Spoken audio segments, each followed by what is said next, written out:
Hey, what's up, guys? Shakes on Betty here. Welcome back to Playing the Field with Shakes. Let's chat football, guys. So I've labeled the name of the video "How Kaizer Chiefs Can Learn from Orlando Pirates," right? And I'm gonna get into it. But before I even get there, let me start off with the transfer news that could potentially be happening. So obviously, you saw that Tabso Munayan as well as Pascal Mako have left Orlando Pirates and they linked with moves to Kaizer Chiefs. And I'm thinking, okay, how would I assess those transfers? Let me start off with Pascal Mako. I've written down bullet points here.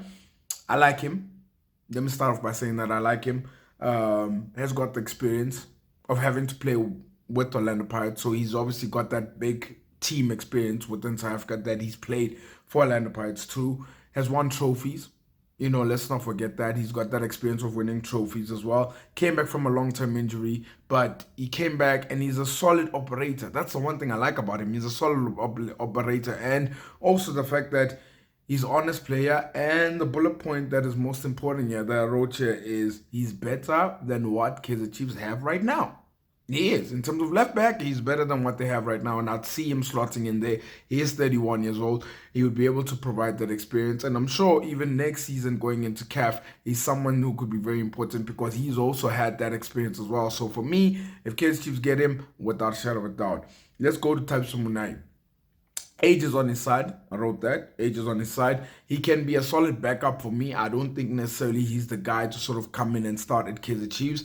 Also, injury record, I'm not necessarily sure as well. And also, another thing is, if we talk about the elephant in the room with regards to Tabs Munai, is that he fell down the pecking order, man.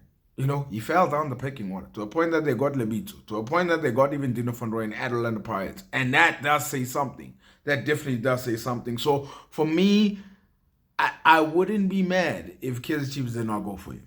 I wouldn't be like, I wouldn't be mad. If they happen to not want to go for him, then cool. If they happen to go for him in terms of a backup, in terms of having depth, I'd probably would say, okay, good idea. But for me, it's not a definitely he's gotta start, he's gotta do this, he's gotta do that. No, but I think he can be a player that can sort of bring something to the football club. And I also do think that he also has to get his football career back on track, that's for sure. But now I've gotten to the point where I say that Orlando Pirates, things that Kaizer Chiefs can learn from Orlando Pirates. Nah, I really do feel that way. Point number one is changing the culture and the environment. Guys, before Jose Rivero came in, it's no secret that what what Orlando Pirates have done. When Jose came in, they had a clear set in terms of they were going to change the environment, they were going to make it different. And when I say by that is they were gunning for success. So it's not only just about being just a big football club, but can you win trophies? Can you actually do that? And that is what Orlando Pirates have been able to do. So the fact that they changed their mindset in terms of having to bring silverware and making it an institution that when you come here, you're going to compete. That's definitely one of the things. It's a nice thing, the fact that you sell shirts. It's a nice thing that you have activations all around the country. But can you win success? And that is something that Orlando Pirates decided to change and say, we're going to do this a whole lot different. Another thing as well is gunning for CAF. Having to want to compete there, having to want to be more serious within that competition is something they have done. And I hope that they continue to do it even after Jose Rivera have left. But the fact that you could see the transition with regards to when the club said, enough is enough, we're about to become very serious. But now we get to the big point. The big point that we get to, and you will not believe this when I say this, the ruthlessness. Orlando Pirates being ruthless is what they've also done differently. And how I say by being ruthless, just look at the notable transfers, or let's say people that they've let go in the last 3 years. I've actually put out a list of names that are noticeable that they've let go, that they've decided, maybe we can't do it with this player, maybe we need to move on from this player, maybe we need to loan them out. But it's almost a thing of them having to be ruthless.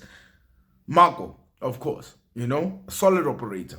Munai, we've obviously spoken about him. Miguel Tim, Gilberto, Makaringe, Vincent Pule, Sandilim Tetwa, Munare, Okadisa, Ofori, Kermit Erasmus, I mean, Kapinga, Ndlovu, Sipesihle Ndlovu, Evanga, Ben Motswari, Zukumandla, Thulan Hlatshwayo, Linda Mtambo, Gabadino Mango, Makubela, and as well as Justa as well. I mean, look at those names that have left in the last 3 years, whether it was on loan or of that kind of nature, but they've left the football club or they went on loan and they're having to come back or something like that. These are the decisions that they're making in terms of having to be ruthless in that kind of way. And I'm just like, damn, there was a time where actually Orlando Pirates changed the game and said, you know what, we're going to do things differently. And I'm thinking Kaizer Chiefs have to sort of adopt something of that nature without a shadow of a doubt. That is something that they can definitely learn from Orlando Pirates. And the reason why I also say that this is what they could learn from Orlando Pirates, I looked at the Kaizer Chiefs squad, right? I looked at the Kaizer Chiefs squad and I'm thinking to myself, I'm not sure if these players are safe for next season. So I've written down the list of names of Kaizer Chiefs players that I feel are not safe for next season. Ngosimpile Ngcobo, Happy Mashiane, Bruce Vuma, Zita Kwenika, George McClough, Tebogo Potsane, Samkelo Zwane. Yep, I've actually put down his name as well because he's 23 now. We can't wait. We're still waiting. We're waiting for this thing to come, you know. So we're still waiting. When is it going to come, you know?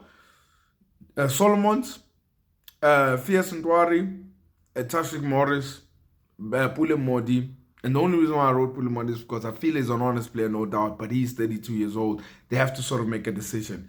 And then Sam.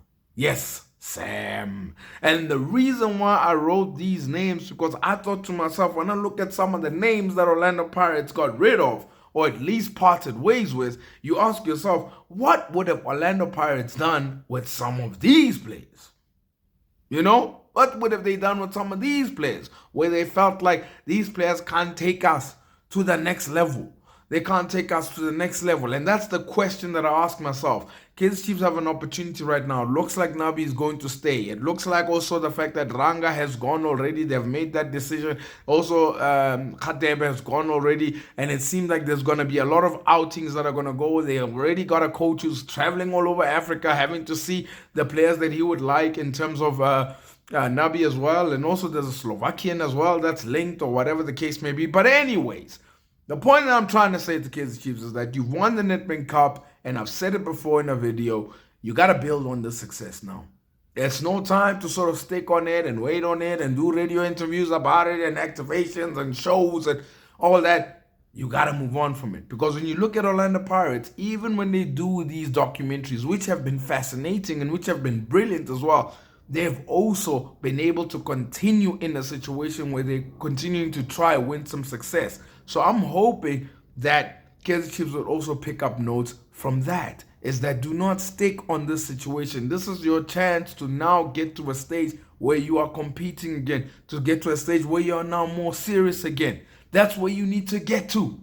That is where you need to get to. So I'm hoping that's the case, and I'm hoping you guys can hear my points with regards to the fact that what Kaizer Chiefs can actually take from an Orlando Pirates. I've dropped the link. Oh, the link is there. Yeah, the link is in the description or anything like that. But please do subscribe. I really do appreciate everybody who subscribes. I appreciate all the comments. I appreciate all the support. We are running, guys. I am targeting 10K subscribers at some point. We're almost at 5, but we're moving and we keep on moving. And I appreciate everybody who supports me, who comments, who criticizes, and all of that stuff. Kaizer Chiefs, get your notepad out. Look what Orlando Pirates have done in the last 3 years. Do the same thing. Change the culture. Gun for success. Take CAF seriously. And the last point, when it comes to players, it's time to be ruthless.